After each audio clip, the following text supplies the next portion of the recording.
This is Steve Robbins. Welcome to the Get It Done Guys, quick and dirty tips to work less and do more. No matter how you define success, effective prospecting is the key to reaching it every time. You could be a consultant seeking clients, a job hunter seeking employment, or a member of a polycule seeking additional polyamorous family units.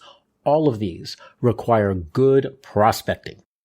Bernice, owner of Green Growing Things plant stores, has decided it's time to enter the corporate market. Her carnivorous plants, especially the Audrey 2s, have been a huge hit with consumers. She's built the company this far through direct-to-consumer outreach, but corporate clients are an entirely different matter. She'll need a concerted, systematic effort in order to make a name for her business in the corporate world. That means being as rigorous with her prospecting efforts as she is with her yoga practice. Her year-end goal is mastering the prospecting equivalent of the bird of paradise pose. And if you don't know what that is, look it up, if you dare. Prospecting isn't as simple as it seems from the outside. It involves not only finding prospects, but reaching out to them, tracking the results, and following up regularly. Most people, and by most people I mean me, tend to intermingle these phases. They'll randomly go to a conference, randomly meet some people, and randomly follow up, and then they randomly wonder why they aren't randomly getting more random business. These steps take most of the random out of prospecting and replace it with something much more on purpose. Step 1. Generate prospect sources. Bernice is smarter than most people, and by most people I mean me. Rather than go right out to knock on corporate doors, she makes a list of prospect sources. Not prospects, prospect sources. She's looking for companies that might use plants, so she realizes that she can find those companies through several different avenues. 1. Her Chamber of Commerce. 2. The monthly Human Resources Best Practices Dinner. 3. The Inc. 500 list of fastest growing businesses in her area. 4. A subreddit about humane working environments. After all, strategically placed person-eating plants are a very humane way to make sure that employees don't raid the supply closet. You don't have to be a business owner to benefit from prospecting. If you're a job hunter, you're looking for job opportunities. Your prospect sources might include a Chamber of Commerce, but also LinkedIn, job boards, Glassdoor.com, your college's career services office, or your community's business newspaper. Step 2. Generate prospects. Having listed her prospect sources, Bernice takes a break with a cool, refreshing glass of all-natural, GMO-free, non-gluten, non-refined sugar, whole-grain, high-unsaturated fat, vegetable, and fruit smoothie. Yum! Life is good. Generating prospect sources is something she only has to do once, and it will yield new prospects for a long time to come. I find it easiest to tackle a single prospect source at a time. Choose the ones that are easiest to reach. An online forum is easy to reach. Attending a conference 3,000 miles away, harder to reach. Bernice chooses one prospect source, the Reddit community for humane working environments. She can jump into it online immediately, while all the other sources do require some amount of travel. Try a source and see if it really is a good way to find prospects. Once you've tackled that source, pulled it to the ground, grabbed the ball from its hands, and pounded your chest, screaming, "My ball now!" you can move on to another prospect source. Bernice discovers that a mere hour on Reddit gives her the names of several dozen prospects. She had no idea that humanity was such a big deal. Step 3. Crank up your outreach machine.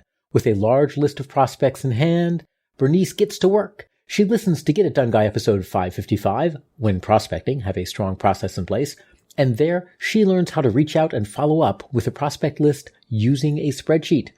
When you're cranking through the process, it helps to keep notes for each prospect you contact. If a spreadsheet cell isn't enough space for notes, use a spreadsheet to track your calling schedule and keep notes in a separate note-taking app with a separate note for each prospect. If multiple people need to share prospect notes, then it makes sense to put your notes online so you can all access and edit them. Bernice is prospecting alone, so she tracks her prospect companies on paper. She has a little template that she uses to capture the critical information for each prospect: the square feet of office space, goals for the corporate culture, and the distance to the nearest butcher store, just in case someone forgets to feed the Audrey 2s and they trigger a code red. Blood red.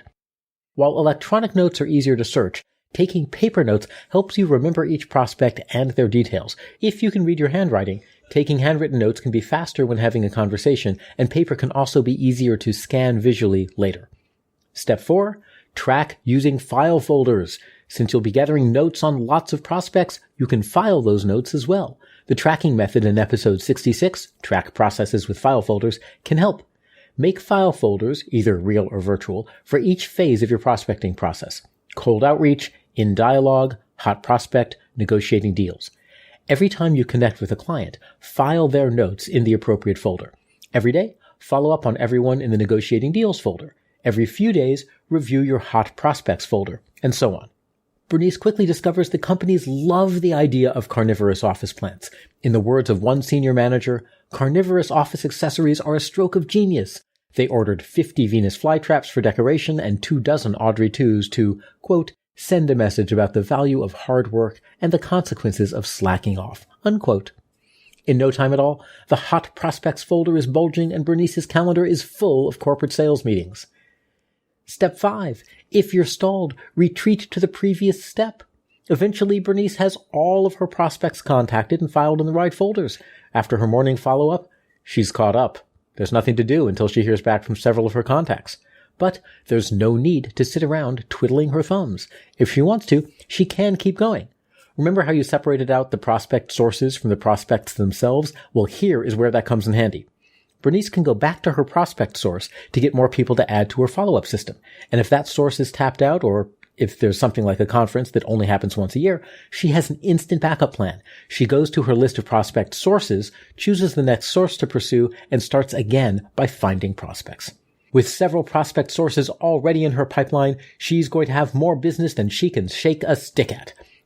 Green growing things may be about to outgrow its humble roots. You can outgrow your humble roots just as easily when you need to do some prospecting. First, identify your prospect sources and then choose a source and gather some prospects. Put them into a rigorous system to do outreach and follow-up, taking careful notes and organizing them so you always know where everyone is in your cycle. The key to finding a client or finding a job is consistent, effective action. It's all a numbers game, and when you're well organized, you'll be able to handle the numbers with flair. I'm Steve Robbins. Follow Get It Done Guy on Twitter and Facebook. And if you want to get things done like a pro, check out my Get It Done groups. They'll give you accountability, do-it days, productivity tools, and community support, and you can learn more at getitdonegroups.com. Work less, do more, and have a great life.